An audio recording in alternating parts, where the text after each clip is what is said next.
Today, we are going to talk about how you can live your dream life by becoming a nonprofit consultant. Even if you decide not to become a consultant, by the end of this workshop, we really think you're going to have the tools you need to really just figure out what your next move is if you're pondering that path. So the three exercises we are going to be working on today. First, we've got the map your life exercise. So we're going to reflect on where you have been and how your life has impacted you to date. Then we're going to go into the time and energy audit. So this is where we're going to go through all of your daily activities and rate them based on whether they give you energy or take energy. This is a really insightful exercise we've found. And the last exercise is called Dream Your Future. So here we're going to map out different career trajectories for you and really game out your future. And the way that we've designed this, so we are going to give you our own personal examples really quickly, and then we're going to give you 5 to 10 minutes or so for you to work on this by yourself, and we'll give you like a time warning. And as you're filling it out or when you're done, you're welcome to share whatever you wrote in the chat if you feel comfortable. If you want to keep it private, that's totally okay too. So what we have here on this table, we are going to think about past jobs that you've had, times where you were really doing well in your life, flourishing.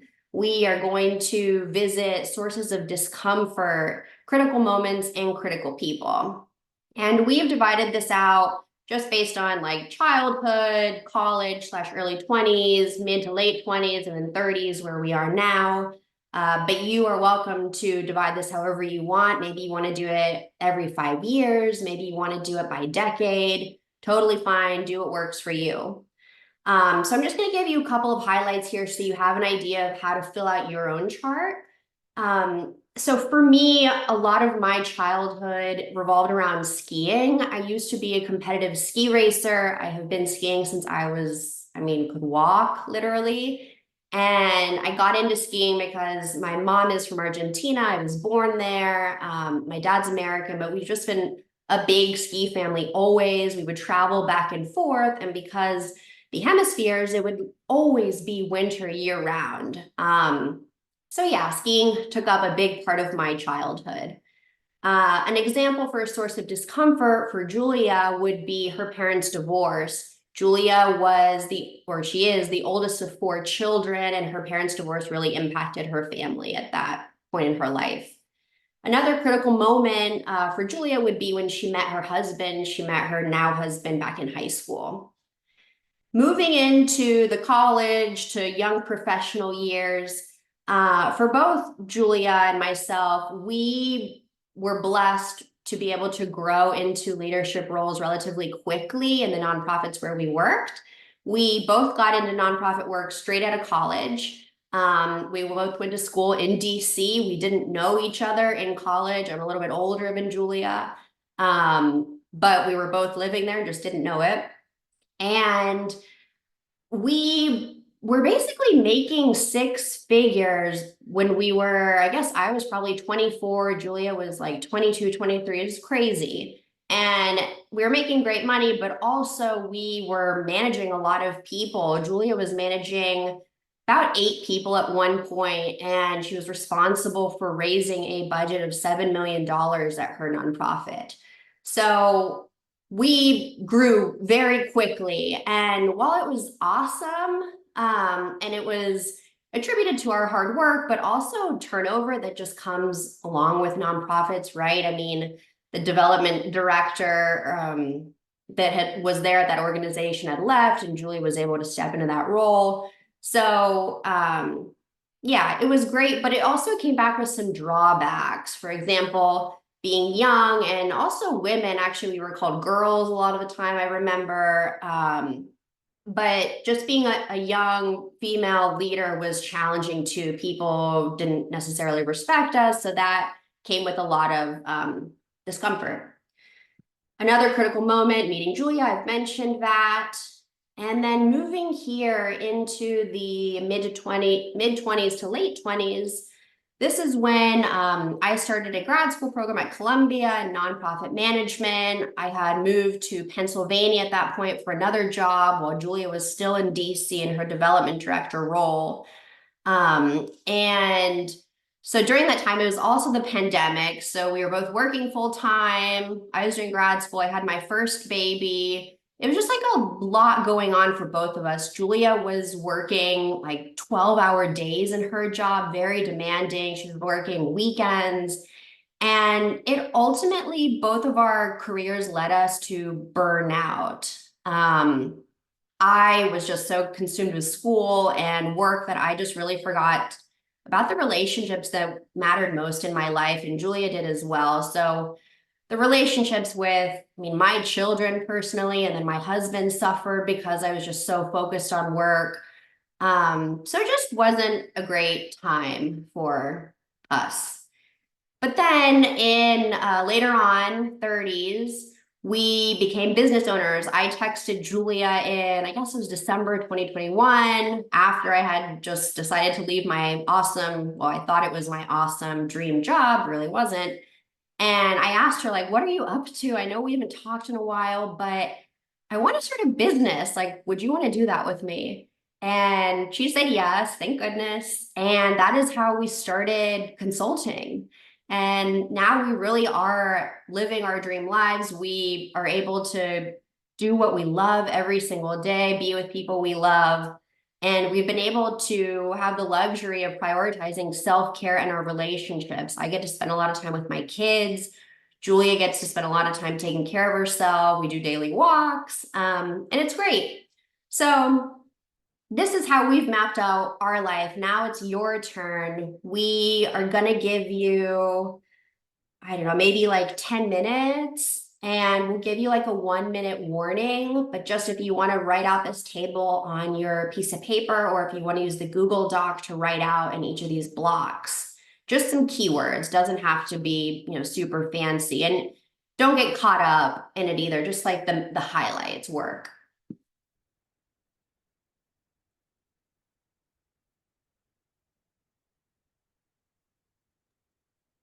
And feel free as well as you're kind of going through it. If you're getting done a little bit early, go ahead and post in the chat some of the times that stood out to you in this chart, some times of flourishing, critical moments, critical people, just to give each other a sense of where you're coming from as you fill this out. Mhm.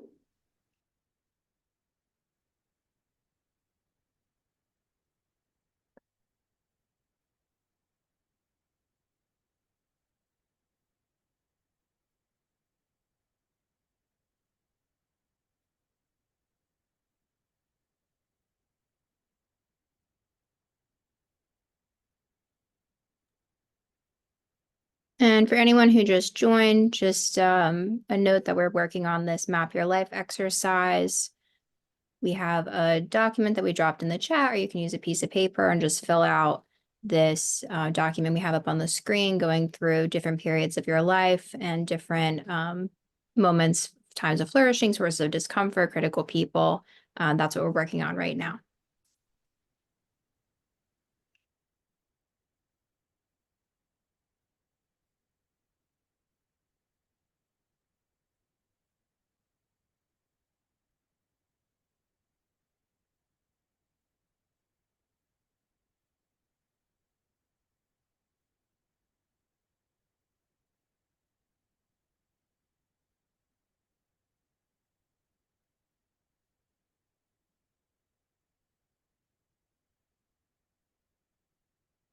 I think we just had a few more join. Hey there, guys. We are currently working on this exercise. If you look in the chat, there's a Google Doc where you can just make a copy of that. It's got the template for this table, or you can just grab a piece of paper and write out these things.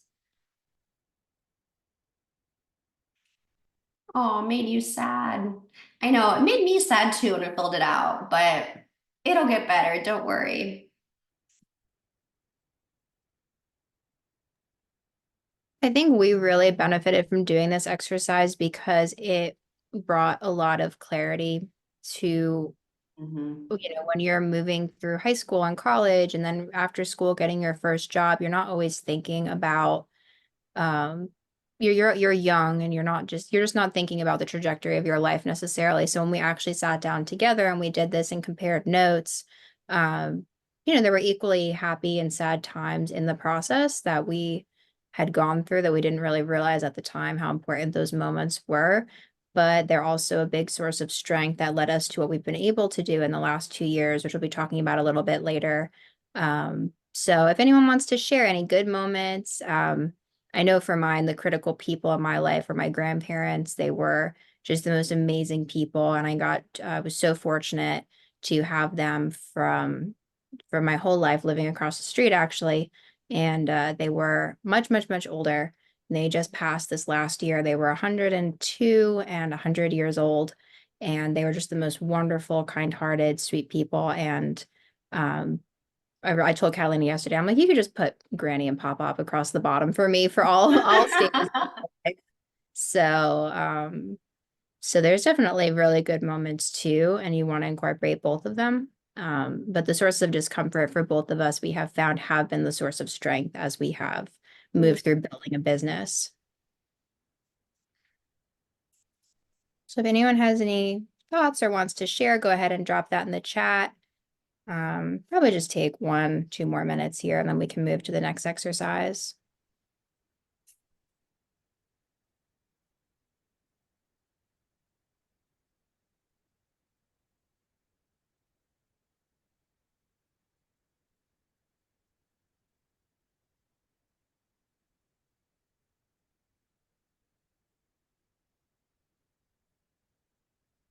Does anyone else still need more time?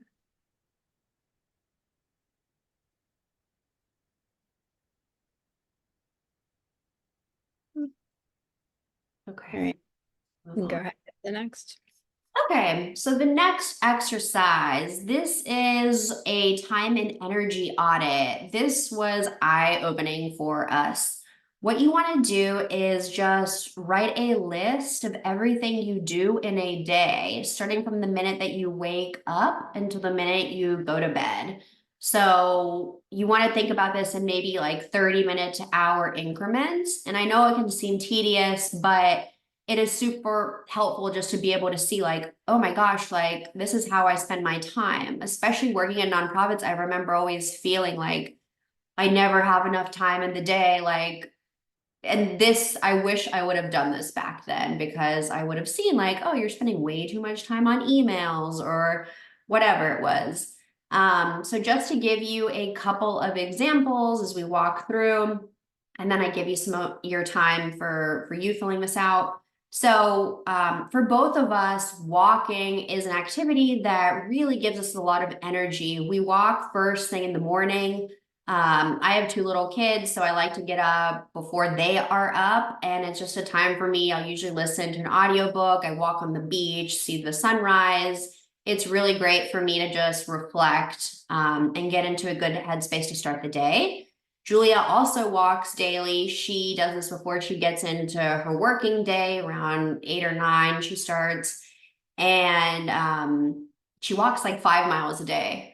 So this is definitely an activity that brings both of us energy. Another example would be cooking dinner. So for Julia, she loves cooking dinner. She looks at it as a way to wind down from the day. She puts on music and is just like a creative time for her. For me though, I hate cooking dinner. It drains my energy. For me, I'm the kind of person when it comes to cooking, I like to skip steps because I like efficiency. So like if it says you need 2 bowls for your ingredients, I will use 1 bowl and like throw it all in. That's like my version of cooking. It's not great. It's not very delicious to eat, but that takes energy from me.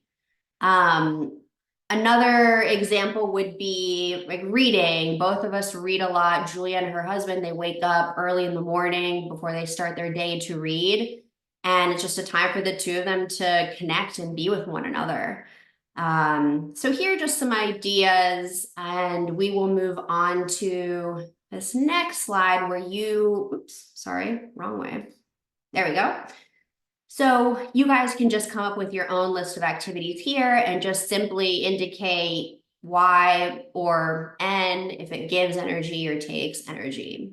And we're just going to take a couple minutes here.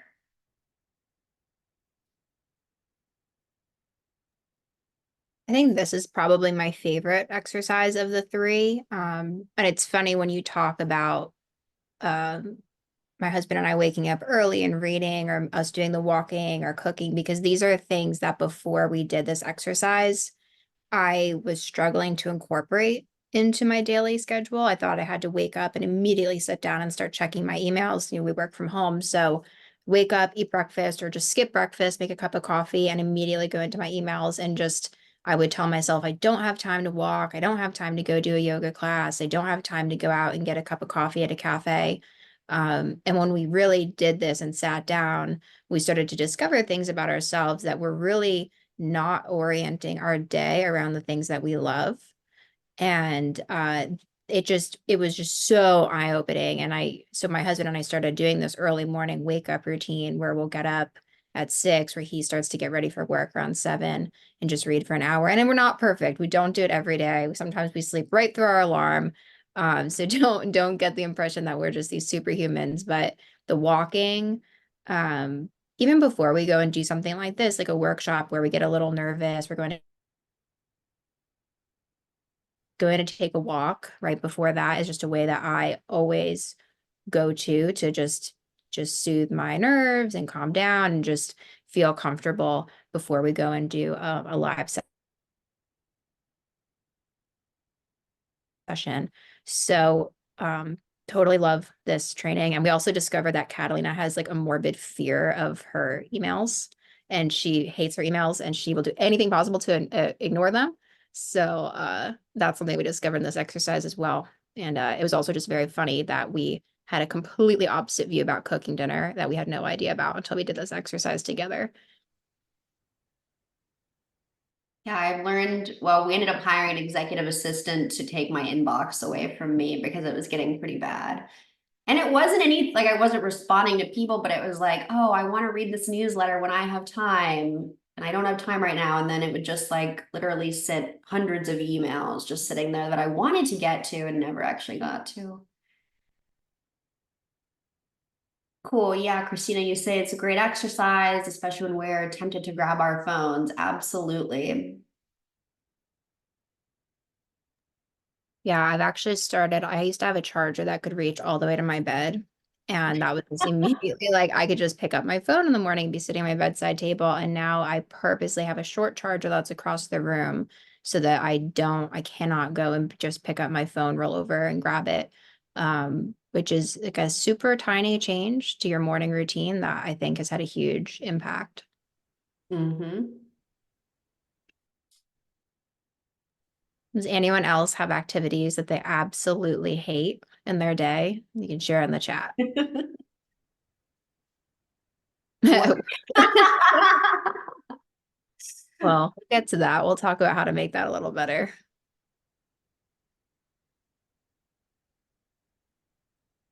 Anything that you guys love, favorite way to unwind or start your day?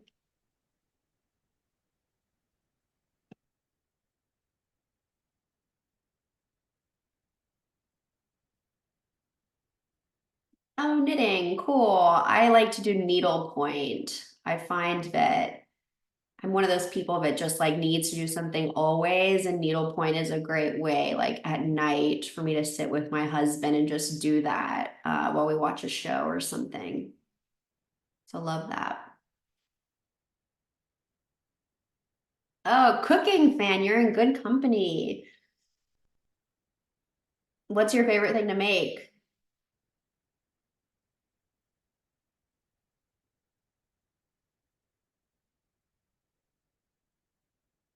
Kind of thing.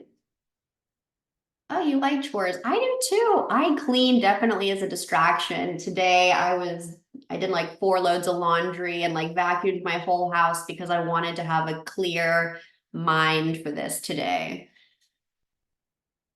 Oh, vegan soul food. Cool. Very cool. Affirmations playlist.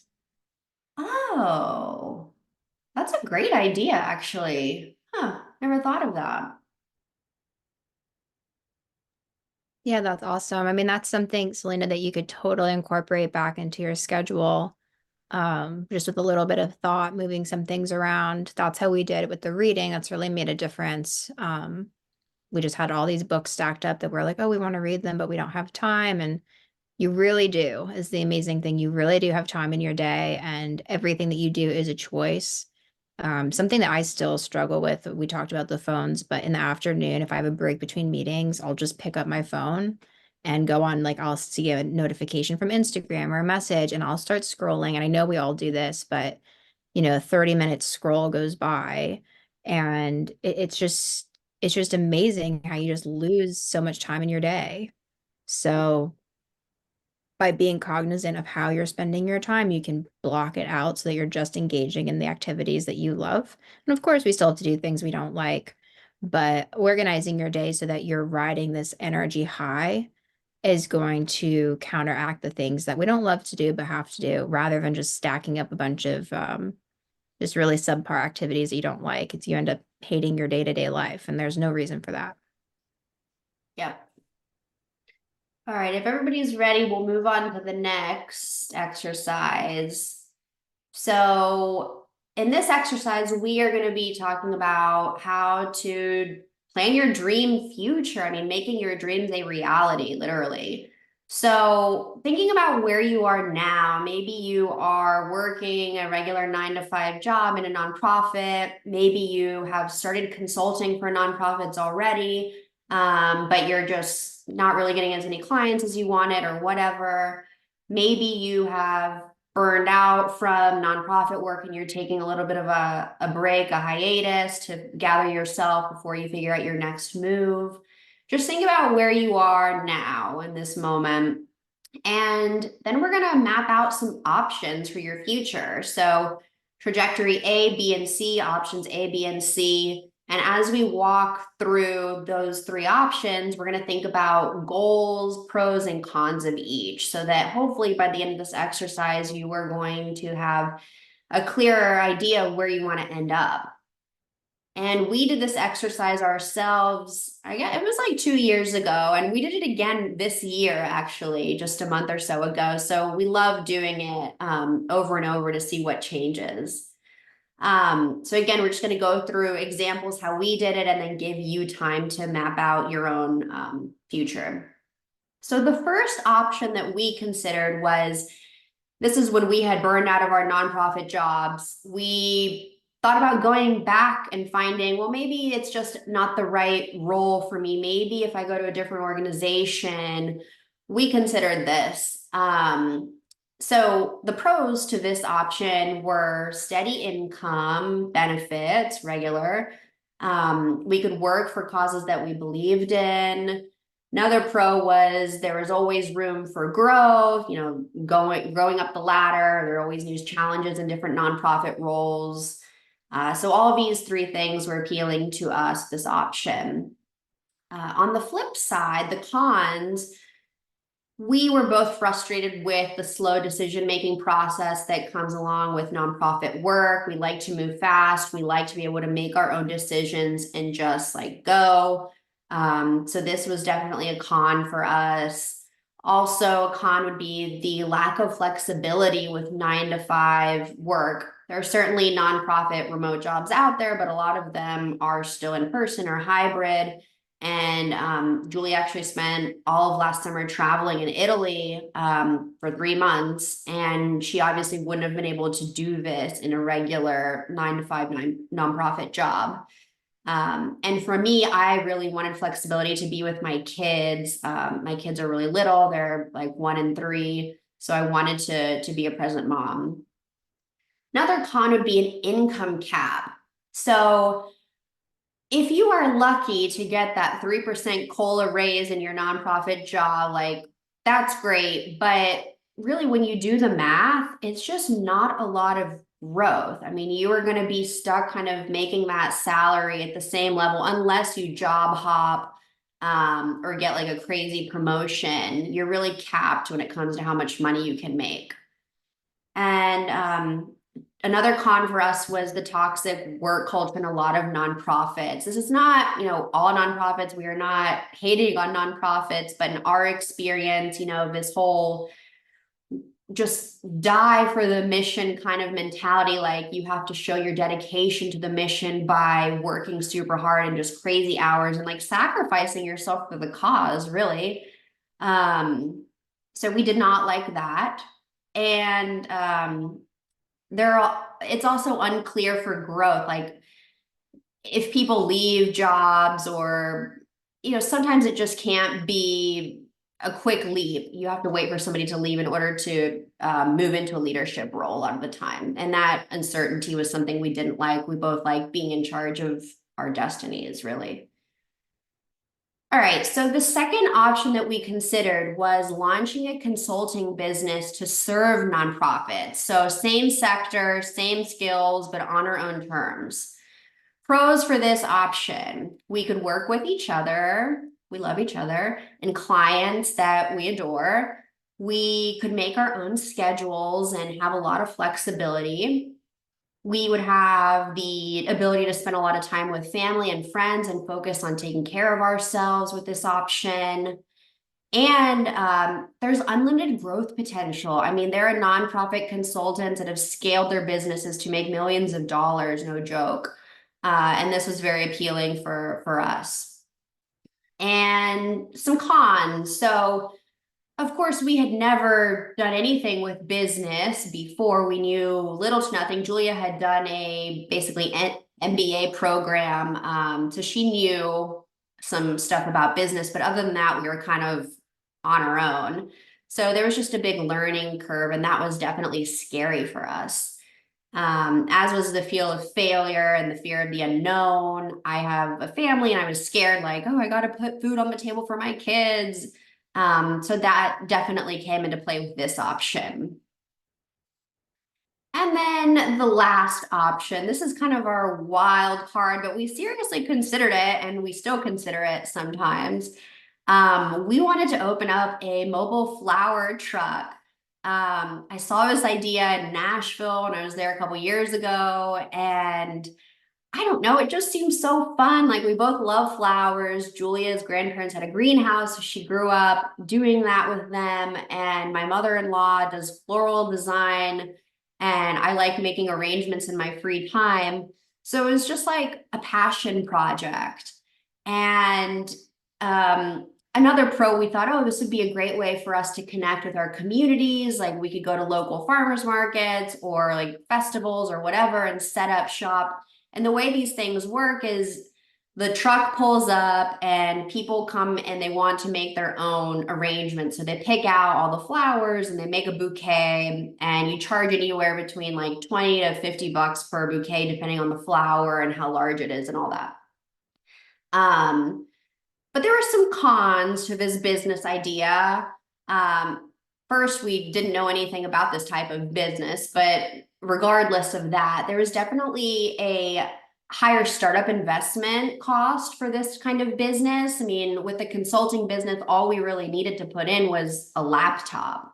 But with this kind of business, you got to pay for a truck, you got to pay for the inventory, which in this case goes bad very quickly.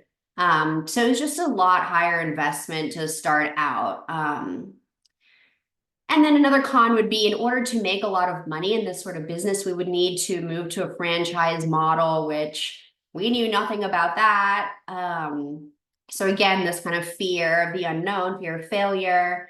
And then lastly, this drawback for this option for us would be that it would completely eliminate the option for flexibility. I mean, somebody's got to be managing the truck every day, and as a startup, you can't exactly pay for another person to do this. You've got to be the one showing up. So that was option C that we considered. And now we'd love for you guys to go through and map out options for your own life.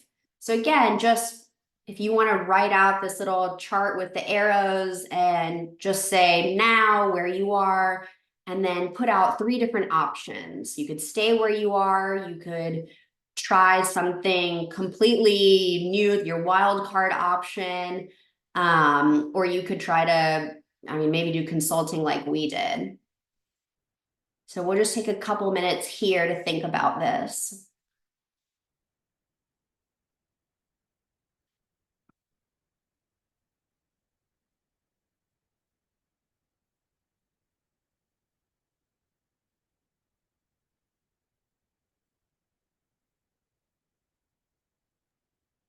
I would love to know what everyone's wild card options are. I know, yeah, me too. And we definitely have not turned our backs on the flower truck. It's just the next business. Yeah, we were joking. My husband and I, we were driving it was like last week, and I saw my idea, the flower truck parked here, like at the local farm. There's like a local farm stand here. And he was like, "Oh, they stole your idea." And I like died a little bit inside. We'll We get can there. find in Fort Lauderdale where Julia lives. I'll just give you guys a few more minutes.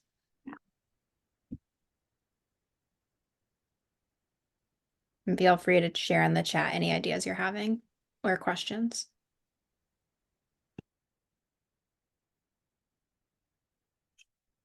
Oh, vineyard. That's cool. And starting your own nonprofit. Yeah, Very that's really cool. We know, I mean, we have some people who are in our program who have nonprofits and they're also consulting and they do some other things on the side as well. So that's super common. We've seen that a lot. People who go from working in a nonprofit to starting their own. Christina, do you have an idea about what your mission would be?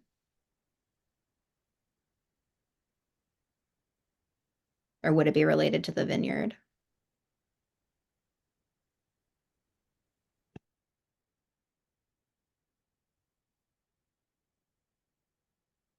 That's the wild card for now. We have seen a lot of, we're in this coaching, it's a business coaching program, and a lot of the people, it's like 400 people in this program with this really high level entrepreneur guy named Dan Martell. And a lot of people there have made all their money in their businesses, and then they go off to start nonprofits or DAFs or whatever to give back. And that's always actually been a goal of ours, to be able to make a lot of money. And, we've never wanted to live these crazy, extravagant lives, but for us, the ultimate resource, like the wealth, a rich life for us would be flexibility. And it's not living in a crazy expensive house, but for us, it really is the flexibility, and that's ultimately why we're doing now what we are. But we've seen this a lot. That's our dream, to start like a DAF eventually. Okay, so raw tour guide in Italy. Oh, cool. Yeah, that is a super smart one because when I was there over the summer, we really did notice the amount of people who were making money off of these tours. And I was trying to do the math on like, if you're in Rome and you're doing 3 or 4 Colosseum tours a day, I mean, they've got in June and July, you've got 30, 40 people going around. They all have the lanyards or the flag, and you can see the groups. I mean, it's unbelievable the volumes of people that are moving through there and what they're charging. I mean, yeah, I like that idea. That's really cool. And Oh, go ahead. oh, oh, you're a dual citizen. Wow, that's excellent. Oh, because you have to be a citizen to do it. That's really cool. Yeah, so I guess I'm out on that business idea then. That won't be on my list. Okay, Christina, and you want to do it. Okay. That's really cool. Business skills. Yeah, that's amazing. I mean, you can totally do that as well, and you can do that on the side. We know a lot of people who start those on the side, well, they're still working full time. Mm-hmm. All right. Anyone need any more time before we move on? Or anyone else want to share?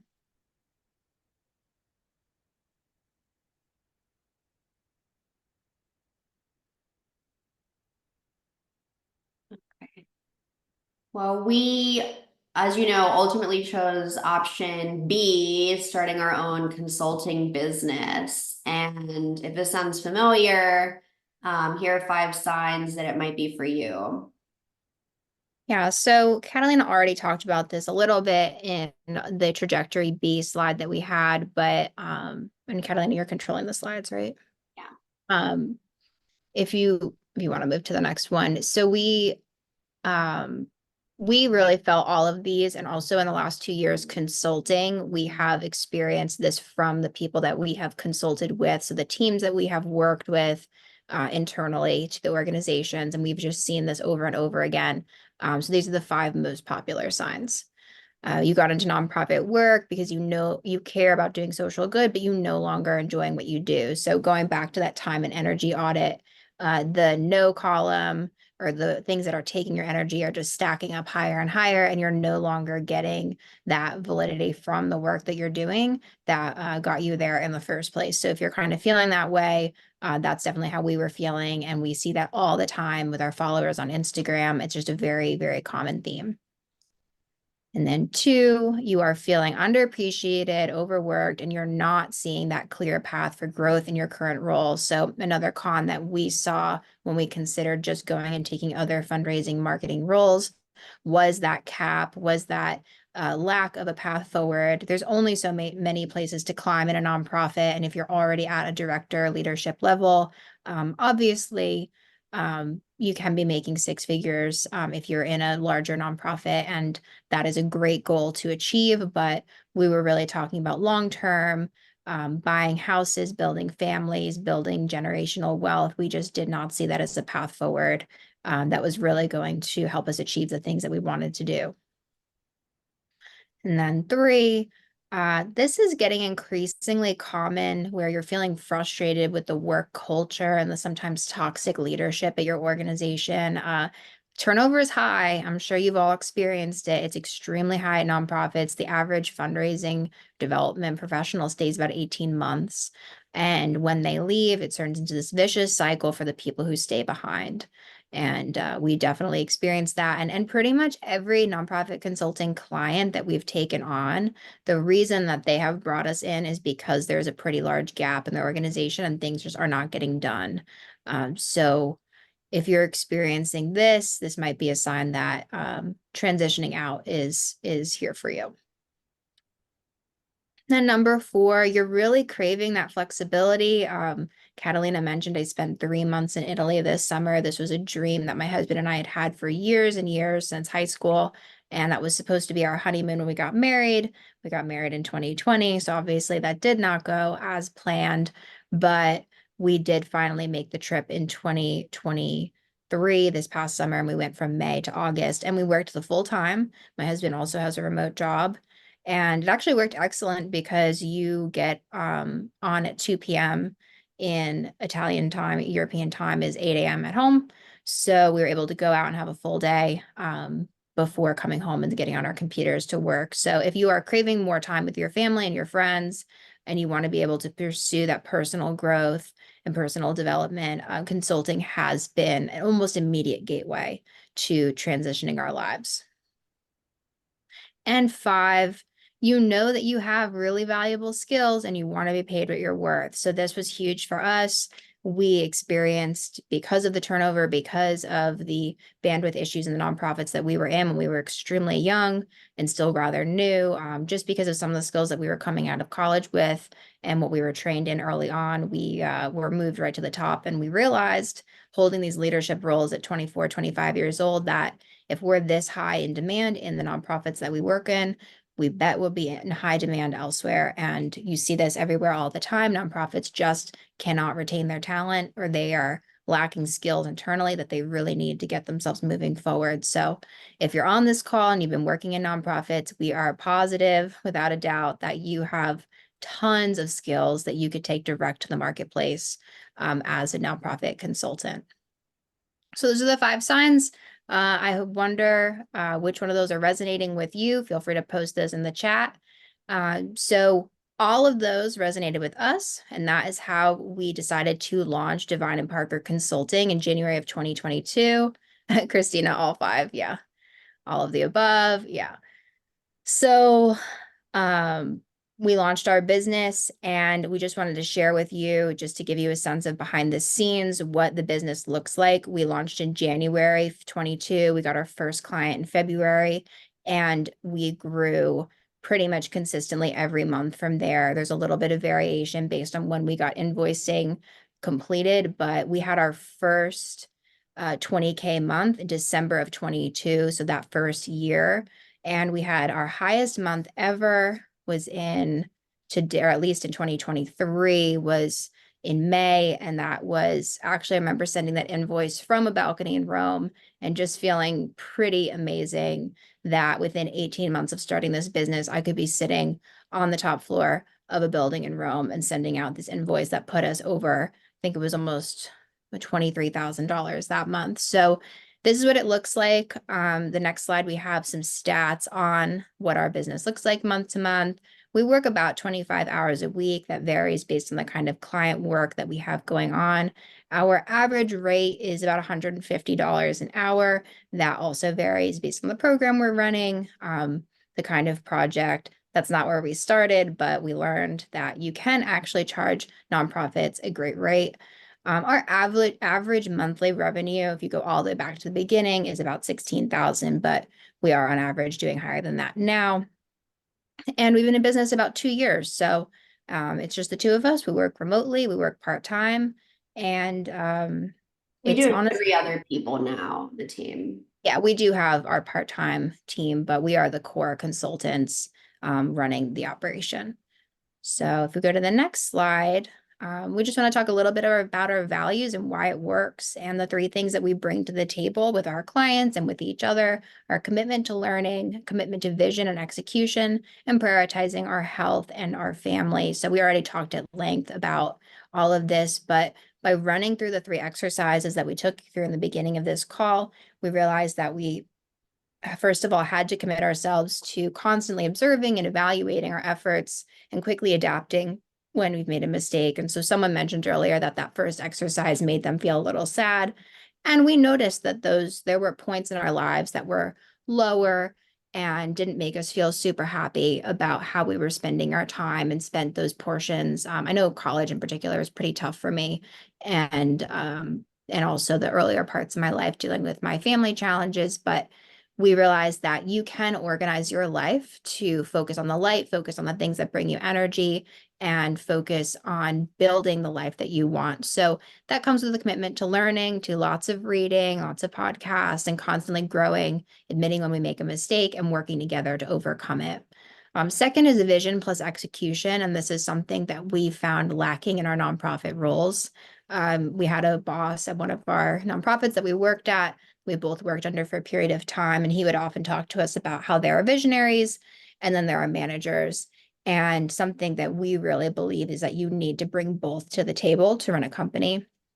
You can be a visionary, you can be a dreamer, and that's excellent. But unless you're able to follow it up with clear execution steps, that dream is only ever going to be a dream. So always joining together, and we have our meetings, we meet about 3 times a week, and talking about how can we take this vision and come up with a clear path for execution.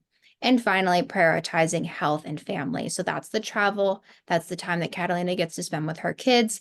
That's the early morning reading with my husband or cooking dinner at night.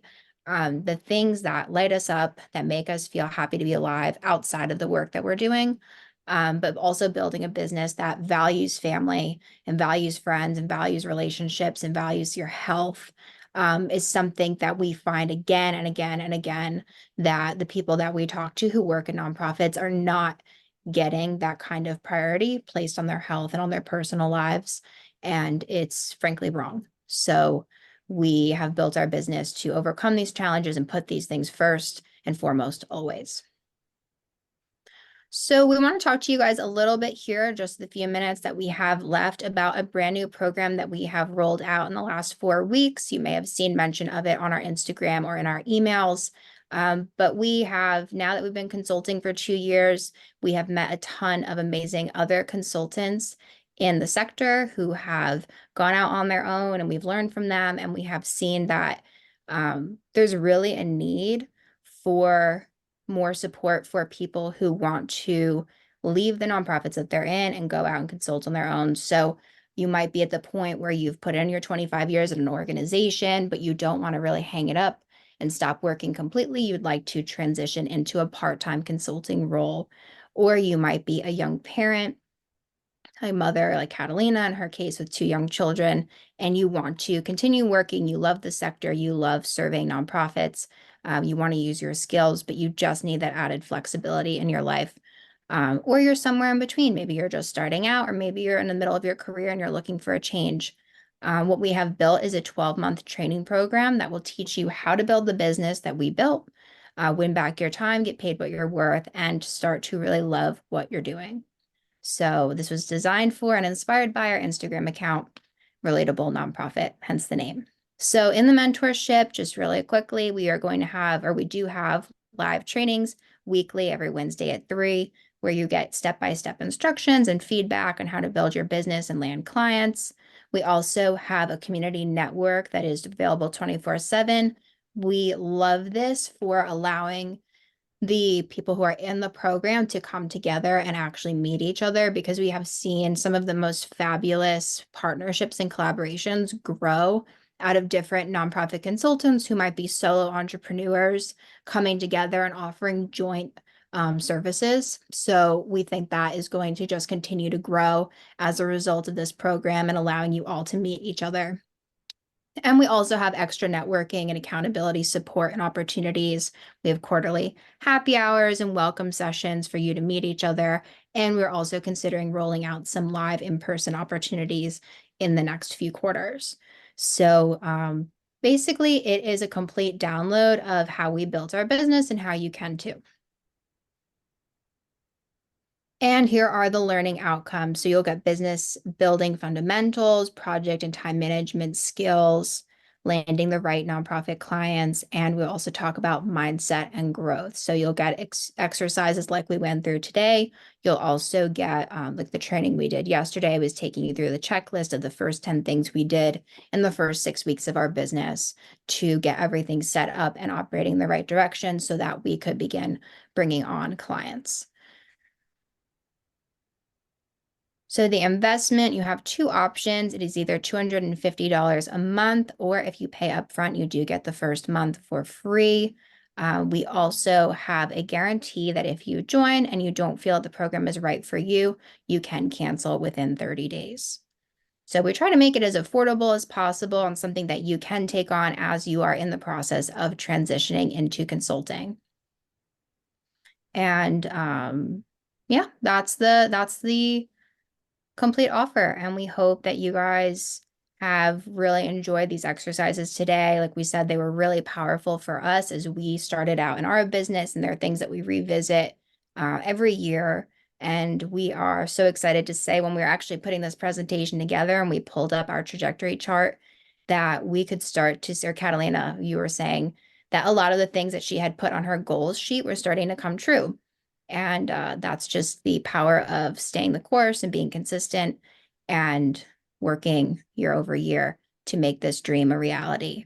So with that, if you have any questions you want to pop in the chat or ask, we do have a few more minutes here before we end the call.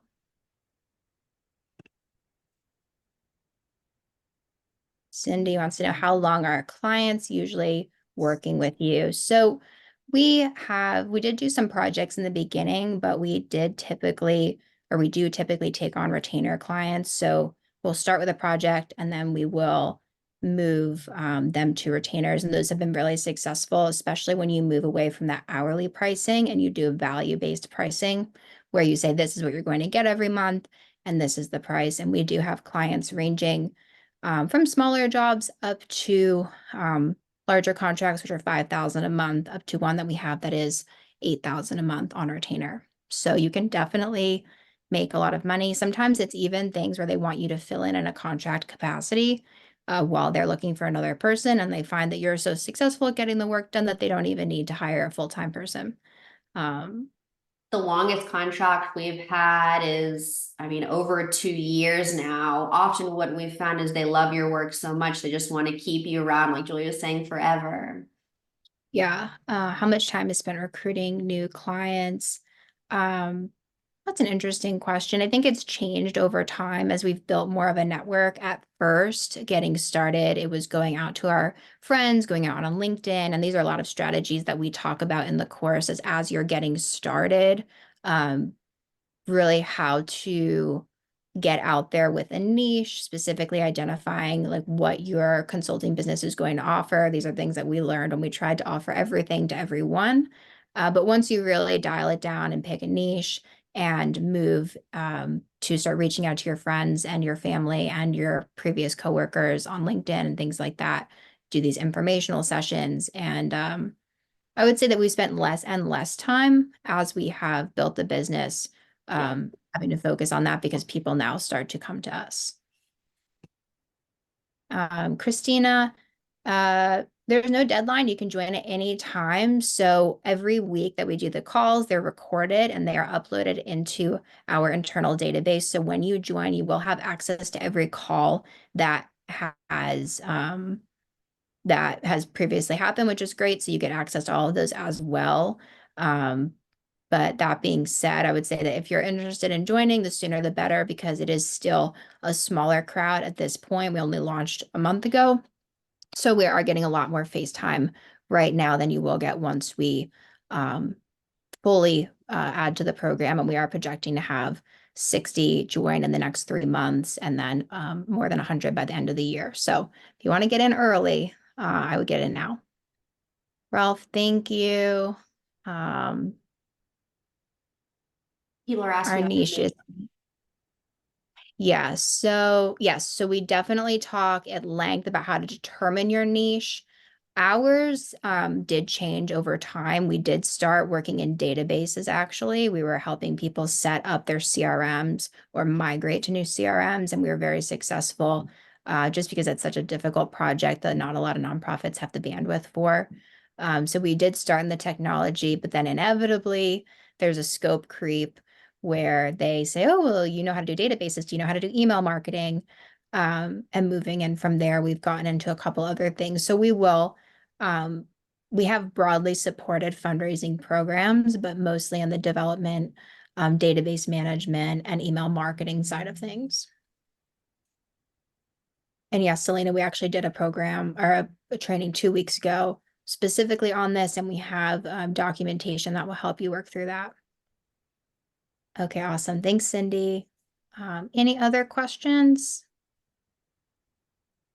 Catalina, if you want to drop the link for everyone so they know where to register. I don't know if you did that already. But it's on our website, relatablononprofit.com. And yeah, we can pull that up here. So you just go over here to join, and that's where you can register. The next live session is Wednesday at 3 p.m. And if you have any questions in the meantime, you can email us at support, that here at divineparker.com. Oops, sorry. And we'll also be sending out an email after this with all the information. Yeah, we'll send you the doc with the exercises, the templates from today, and well, I guess we don't need to send the deck because those are in that document. All right. Well, if no other questions, we're going to end the call. And thank you all so much for joining. We appreciate it. And we hope to see you in the program. Bye.